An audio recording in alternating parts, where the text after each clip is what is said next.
بسم اللہ الرحمن الرحیم۔ السلام علیکم۔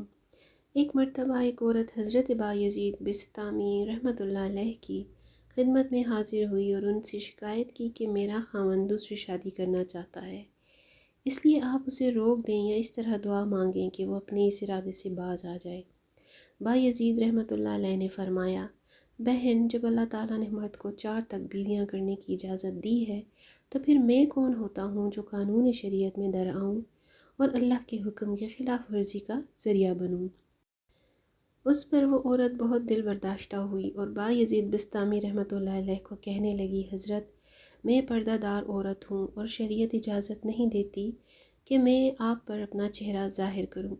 اگر شریعت اجازت دیتی اور میں آپ کو اپنا چہرہ دکھاتی تو پھر آپ فیصلہ فرماتے کہ آیا میرے خاوند کو سوکن لانے کا حق حاصل ہے یا نہیں۔ یہ جواب سننا تھا کہ بایزید رحمۃ اللہ علیہ بے ہوش ہو گئے۔ ہوش میں آنے پر فرمایا، دیکھو، ایک عورت جس کا حسن و جمال جو کہ فانی ہے اپنے حسن و جمال پر اس قدر نازاں ہے کہ اس پر سوکن لانا پسند نہیں کرتی اور اپنی توہین سمجھتی ہے، تو وہ رب ذوالجلال اور خالق کائنات جو حسن و جمال کا خالق اور ساری کائنات کا خالق ہے کیوں کر گوارا کر سکتا ہے کہ مخلوق کسی کو اس کا شریک ٹھہرائے۔ حضرت صہیب رضی اللہ تعالیٰ عنہ سے مروی ہے کہ نبی اکرم صلی اللہ علیہ وآلہ وسلم نے فرمایا کہ جب جنتی جنت میں اور جہنمی جہنم میں داخل ہو جائیں گے تو ایک آواز آئے گی، اے اہل جنت، اللہ کے ہاں تمہارے ساتھ کیا ہوا؟ ایک وعدہ پورا کرنا باقی ہے۔ جنتی کہیں گے، وہ وعدہ کیا ہے؟